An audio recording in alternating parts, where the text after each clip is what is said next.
7 perihal tentang dekatnya ajal atau kematian. Asyhadu alla ilaha illallah wa asyhadu anna muhammadar rasulullah. Allahumma salli ala sayyidina Muhammad wa ala ali sayyidina Muhammad. Assalamualaikum warahmatullahi wabarakatuh. Selamat berjumpa lagi di channel YouTube saya, Wis Nur Hasanah. Sebelum kita lanjut, marilah klik tombol subscribe, like, share, agar saya bisa terus memberikan ilmu yang bermanfaat bagi kita semua. Amin. Sahabat yang dirahmati Allah Subhanahu wa Ta'ala, apa kabar? Semoga saat menyimak video ini Anda semua selalu dalam keadaan sehat dan bahagia. Setiap yang bernyawa pasti akan mati. Tidak dipungkiri lagi bahwa kita hanyalah menunggu waktu untuk kembali kepada Sang Pencipta, tanpa tahu kapan hal itu pasti akan terjadi. Di mana kita akan mati dan bagaimana penyebab kematiannya, semua merupakan rahasia ilahi yang tidak akan pernah diketahui oleh manusia. Ada kalanya kita masih menjumpai sanak saudara atau tetangga di pagi hari, namun ternyata di sore hari mereka sudah berpulang, entah karena mengalami musibah atau bahkan dalam keadaan yang tidak sakit sedikit pun. Tentu semua hal ini adalah ketentuan dari Allah yang memberikan kehidupan dan kemudian mewafatkan. Manusia sedikit pun tidak memiliki daya upaya untuk menghindar atau menunda terjadinya kematian.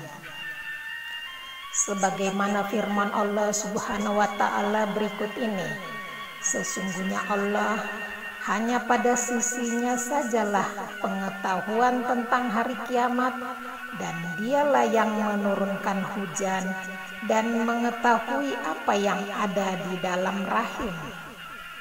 Dan tiada seorang pun yang dapat mengetahui apa yang akan diusahakannya besok.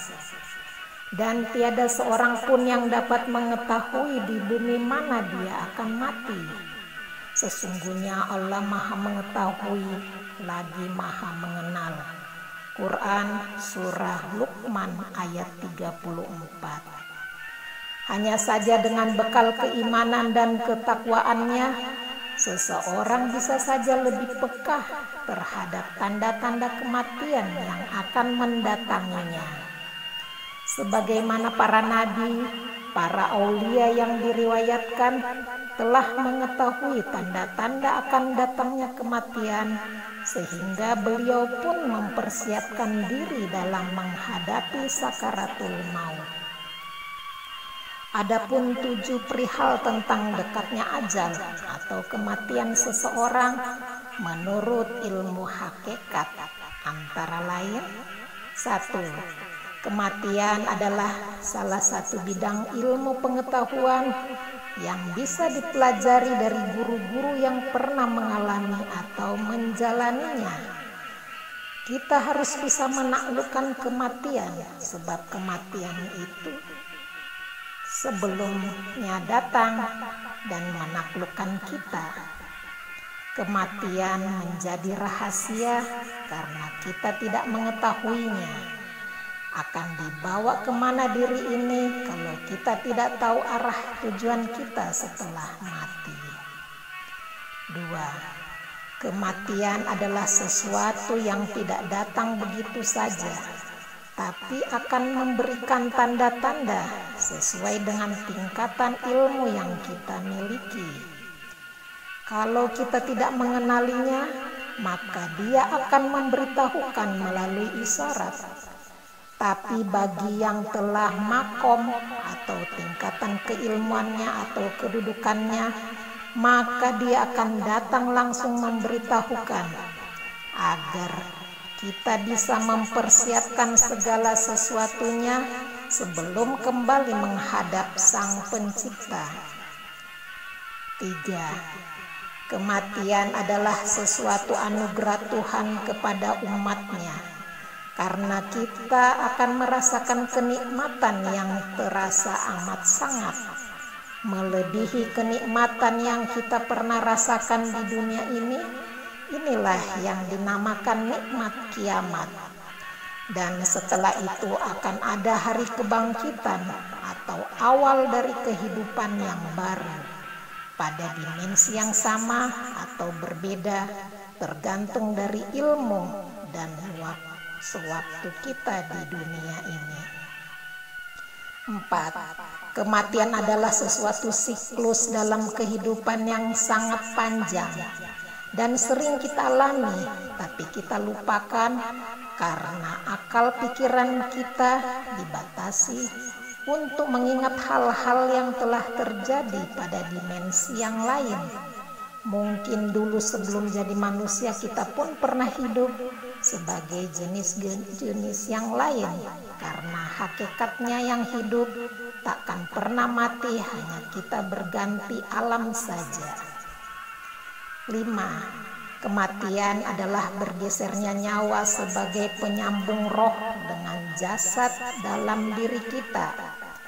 Hakikatnya tidak ada nyawa atau roh yang keluar dari dalam tubuh kita, karena sebenarnya rumah roh adalah di dalam diri manusia, bukan terletak di luar diri kita.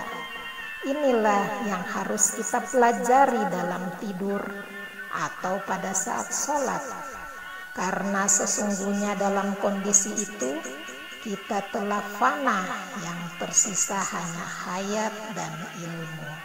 Permasalahannya adalah bagaimana kita bisa menjangkaunya. 6. Kematian diawali dengan sakaratul maut, yang walau terlihat sebentar, tapi bagi yang menjalani sangatlah lama. Dalam perjalanannya dihadirkan berbagai macam kerajaan-kerajaan dengan keindahan yang mempesona untuk menawarkan kita bergabung ke alam mereka. Dan bagi mereka yang pernah mempelajarinya akan bisa melampauinya dengan dibimbing oleh guru yang mursyid. 7.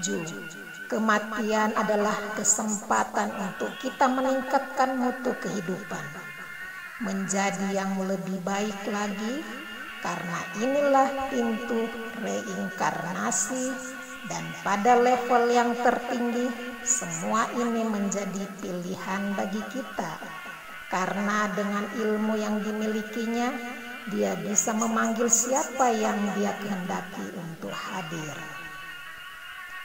4 tanda-tanda besar sakaratul maut. Pertama, sulbi kita terasa sangat sakit, seperti ditusuk dengan jarum sampai terasa ke ubun-ubun. Sakitnya luar biasa dan telinga kita mendengar suara tembakan 1 kali. Maka segeralah kita ucapkan, Yahu. Allah memberikan tanda bahwa umur kita tinggal 40 hari. Kedua, apabila dari mata kita keluar cahaya yang berwarna putih, kemudian cahaya itu berdiri di hadapan kita, kemudian berubah menjadi seorang insan yang berpakaian amat indah menghadap kepada kita. Dan apabila jelas tanda ini datang pada diri kita, maka segeralah ucapkan Allah hakul hak. Tanda ini Allah menyatakan bahwa umur kita tinggal 7 hari lagi. Ketiga, apabila telah keluar dari mulut kita suatu cahaya yang sangat bersinar, kemudian cahaya itu berdiri di hadapan kita, kemudian berubah menjadi wujud kita atau serupa dengan diri kita, dan bersamaan dengan itu tercium bau yang sangat harum, maka ucapkanlah Alhamdulillahirabbil alamin. Tanda ini Allah memberitahukan bahwa umur kita tinggal 3 hari lagi. Maka beramanatlah kita kepada sanak saudara dan jangan lagi kita lalai dari amalan-amalan yang sering kita lakukan. Keempat, apabila sudah sampai kepada yang terakhir, maka berjagalah kita dan jangan lalai dengan zikir nafas yang keluar masuk. Sambil menunggu tanda yang terakhir, manakala telinga kita berdengung yang sangat panjang, kemudian mata kita berubah menjadi kabur, kemudian penglihatan kita menjadi gelap semata-mata, dan di dalam kegelapan itu terpandang suatu titik cahaya. Kemudian cahaya itu berubah pula penglihatan kita menjadi terang benderang. Maka tenangkanlah hati kita dan bersikirlah karena kita sedang berhadapan dengan nur Allah. Terakhir, pendengaran kita berdengung lagi dan mata kita terasa mengantuk. Kemudian tangan kita angkat seperti orang yang akan takbir seraya mengucapkan Allahu Akbar atau La ilaha illallah. Allah Subhanahu wa ta'ala berfirman, tiap-tiap umat mempunyai batas waktu, maka apabila telah datang waktunya, mereka tidak akan dapat mengundurkan barang sesaat pun dan tidak pula dapat memajukannya. Quran Surat Al-A'raf ayat 34. Kematian mendadak tentu menjadi fenomena yang patut diwaspadai agar tidak menimbulkan penyesalan di alam kubur nanti. Dalam beberapa riwayat, banyaknya kematian mendadak merupakan tanda akhir zaman yang ternyata sudah sering kita temui saat ini. Sudah sepatutnya bagi kita untuk senantiasa mempersiapkan diri menghadapi kematian kapanpun ajal menjemput. Berserah diri kepada Allah dan memanfaatkan waktu yang tersisa dengan sebaik-baiknya melalui peningkatan keimanan maupun ketakwaan serta akhlak yang lebih baik lagi akan menjadi kita lebih tenang dan damai dalam menghadapi kematian. Dari Ibnu Mas'ud radhiyallahu anhu, Rasulullah sallallahu alaihi wasallam bersabda, kematian mendadak adalah keringanan terhadap seorang mukmin dan siksaan yang membawa penyesalan terhadap orang kafir. Hadis riwayat At-Tabarani. Wallahu a'lam bishawab. Sampai di sini dulu pertemuan kita kali ini. Semoga video ini bisa menambah pengetahuan dan keilmuan serta ketakwaan kita kepada Sang Pencipta. Alhamdulillahirabbil alamin. Barakallahu fikum wabillahi taufiq wal hidayah. Wassalamualaikum warahmatullahi wabarakatuh. Salam takwa Wis Nur Hasanah.